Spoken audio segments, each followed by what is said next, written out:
Assalamualaikum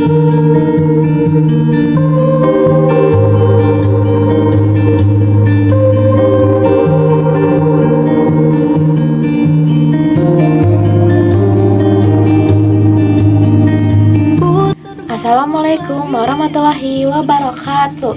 Halo semuanya, perkenalkan nama saya Angin Milani dari SMN 1 Cimenyan akan membacakan cerpen yang bertema Idul Fitri sebagai tantangan bulan ketiga. Selamat mendengarkan. Malam takbiran paling mengembirakan.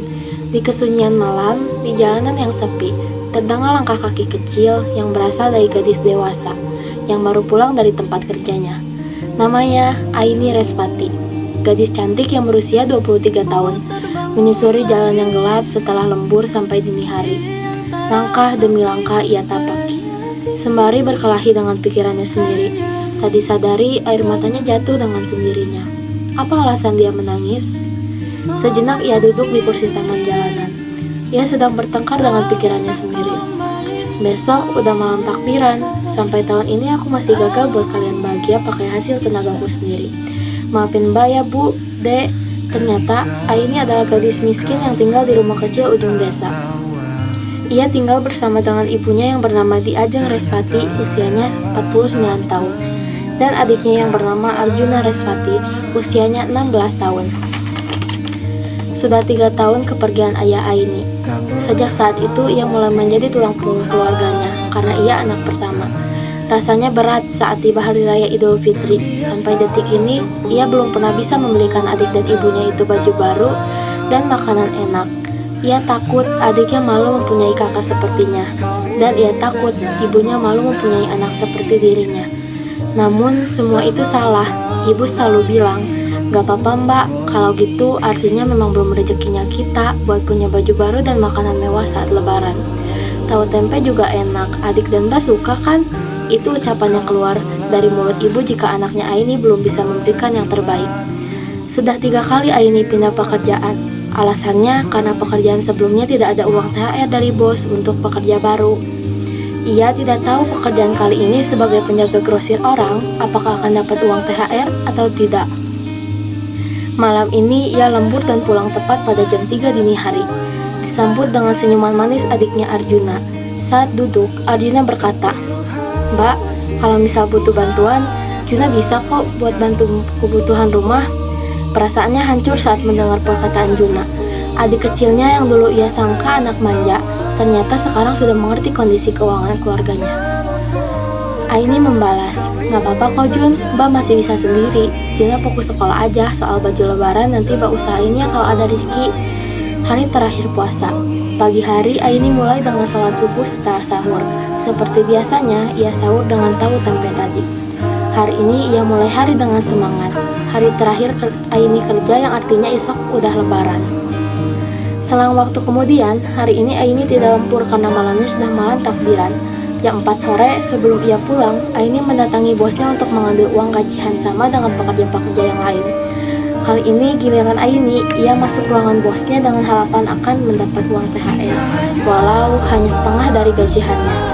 Perasaan cemas saat ia mulai duduk di depan bosnya itu. Namanya Bos Kamila, bos muda cantik yang umurnya 37 tahun. "Mungkin kamu di sini cukup lama. Bisa saya bicara dengan kamu sebelum memberi gajimu?"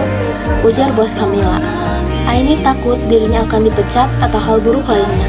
Ternyata setelah percakapan yang cukup lama, Aini mendapatkan kabar baik. Dirinya ternyata diangkat menjadi asisten bosnya, dan ia mendapatkan THR 1 juta yang nilainya 2 kali lipat dari gajiannya yang 500.000. Walau pekerja baru, ia dipercaya oleh bosnya, dan keuntungan lainnya gajinya akan meningkat menjadi 2 juta per bulan. Sebelum ia pulang, ia mampir ke toko baju untuk membeli baju baru adik dan ibunya. Tak lupa baju Aini sendiri. Ia juga membelikan ayam opor dan ketupat untuk makanan lebaran besok. Setelah membeli semua yang diperlukan, kini uang yang awalnya 1.500.000 masih tersisa 900.000. Aini cukup hemat, ia membeli baju sepenuhnya dan tidak boros. Langkahnya saat perjalanan pulang terhenti. Ia ingat adiknya ingin dibelikan 2 es krim coklat jika Aini mempunyai uang. Akhirnya ia menyempatkan mampir ke toko es krim dan membeli 5 es krim untuk ibunya juga. Uang Aini kini tersisa 850.000, uang yang cukup untuk sebulan. Biasanya Aini hanya mempunyai pegangan uang 200.000 untuk sebulan, namun kali ini ia mempunyai berkali-kali lipat lebih banyak. Belum lagi gajiannya akan meningkat karena ia jadi sekretaris bosnya.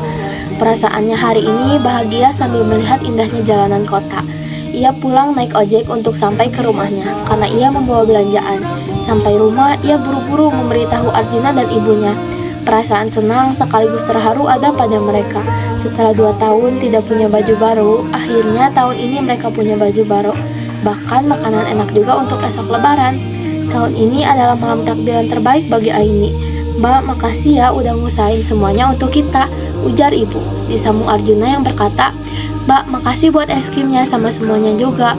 Mbak itu kakak terbaik sepanjang masa. Juna senang dan bersyukur punya kakak kayak Mbak. Mereka bertiga tersenyum dan tertawa bersama.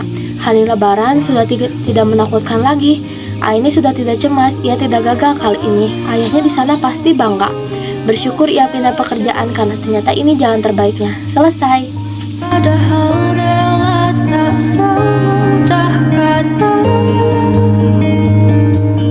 Tak perlu khawatir, ku hanya terluka.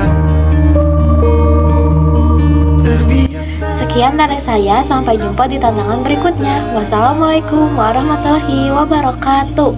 Namun bolehkah sekali saja ku